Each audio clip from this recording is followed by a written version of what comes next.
When adding within a derivative, you can apply the associative property. So the derivative of a plus b is the same thing as the derivative of a plus the derivative of b. So logic would tell you that you can do the same thing for multiplication, right? Wrong! Now it turns out it's a lot more complicated with multiplication, so let's get into it.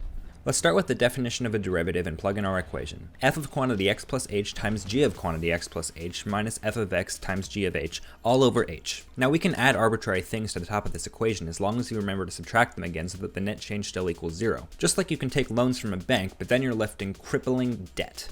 So we'll go ahead and add and then subtract again f of x times g of quantity x plus h. So now we're left with the limit as h approaches 0 of f of quantity x plus h times g of quantity x plus h minus f of x times g of quantity x plus h plus f of x times g of quantity x plus h minus f of x times g of x all over h. Now we have some factoring to do. We can take out g of x plus h from the left side of equation and f of x plus h from the right side of equation, leaving us with only slightly less of a clusterfuck than we had before.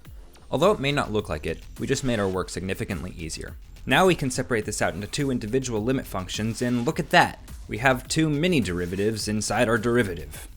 We turn those into actual derivatives and then plug in our limit, and voila! QED.